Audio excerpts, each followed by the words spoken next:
PTPN hari ini pada tahun 1964 tahun 1998 PTPN hari ini direkonstruksi menjadi di bawah BUMN, kawan, badan usaha milik negara, kawan-kawan. Dinilai diskriminasi, JPMI geruduk PTPN 8. Pandeglang, Botivi Banten, mahasiswa dan pemuda Indonesia yang tergabung dalam Jaringan Pemuda dan Mahasiswa Indonesia (PW) JPMI, Pandeglang melakukan aksi demonstrasi di kantor PT Perkebunan Nusantara PTPN 8 pada Rabu, tanggal 7 Juni tahun 2023 mulai pukul 13.00 sampai 16.00 WIB.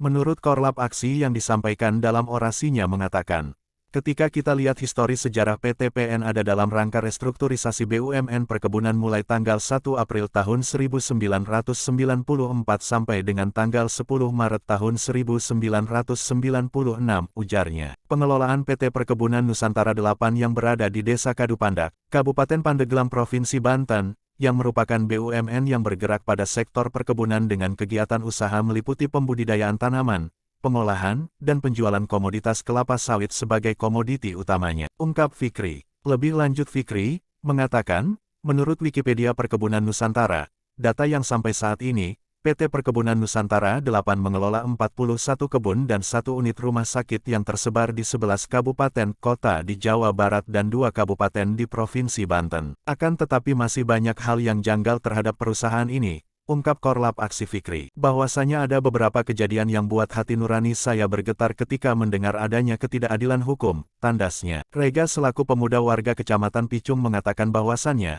PTPN 8 Sanghyang Damar berdiri sejak lama di tanah kelahirannya. Dari saya kecil hingga saat ini, perusahaan itu masih beroperasi, akan tetapi banyak hal yang diduga dilanggar sampai dengan hari ini. Saya bisa bersuara lantang karena adanya jeritan rakyat di beberapa kecamatan penyangga di lingkungan perusahaan tersebut. Ungkapnya, kami hanya bagian masyarakat kecil, small society, yang termasuk salah satu warga kecamatan penyangga di PTPN tersebut.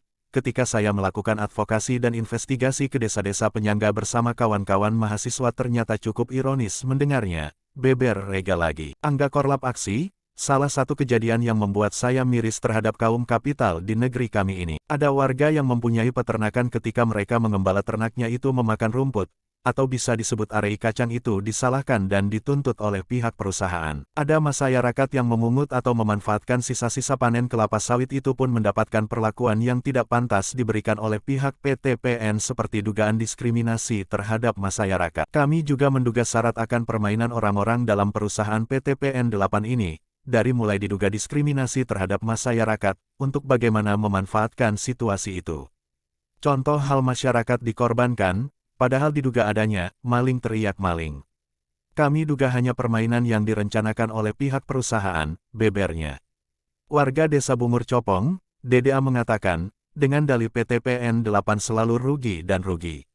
Maka kami dapat menduga bahwasanya ini akan menjadi alasan dengan dugaan selalu rugi karena pencurian, maka hal yang konyol, asas-asas musyawarah dan mufakat tidak diindahkan, bahkan jelas berbicara, restoratif justice, itu yang seharusnya dapat dilakukan ketika kerugian ini masih di bawah 2 juta, terangnya.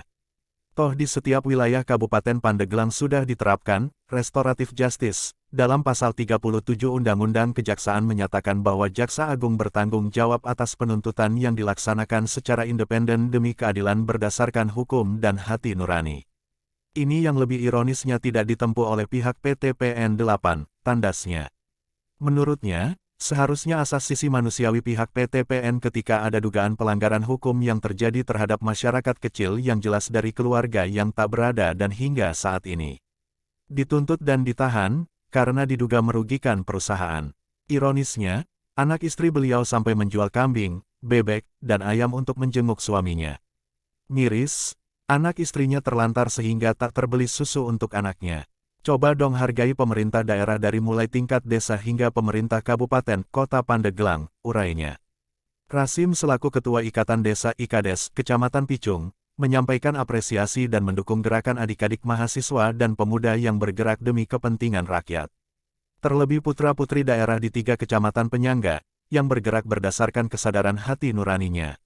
Seharusnya pihak PTPN dengan adanya kehadiran PTPN 8 Sanghyang Damar dapat memberikan kontribusi terhadap masyarakat, terkait persoalan yang terjadi terhadap masyarakat, harusnya PTPN ini dapat mengkaji lagi, ungkapnya. Menurut Rasim lagi, dengan adanya dugaan pemungutan yang disebut pencurian, masyarakatnya yang diduga tidak seberapa kenapa tidak ditempuh jalur restoratif justice. Karena kami di desa sudah ada aturan bupati dan kejaksaan, harus dikaji ulang karena masyarakat yang hanya cukup untuk makan itu dikorbankan. Kami harap dapat saling menghargai, pemerintah setempat juga, baik pihak desa, kecamatan, polsek, koramil dan tokoh-tokoh masyarakat sekitar, harap IKADES. Mo Arif Korlap Aksi mengatakan belum lagi persoalan-persoalan lainnya dari mulai analisis dampak lingkungan, AMDAL, analisis dampak lalu lintas, ANDALALIN, serapan tenaga kerja dan Corporate Social Responsibility, CSR, sudah jelas. Itu bagian dari kewajiban dan tanggung jawab perusahaan yang sudah diatur dalam undang-undang. Aksi demonstrasi yang dilakukan itu bagian dari penyampaian pendapat yang sudah diatur dalam undang-undang. Hak warga negara,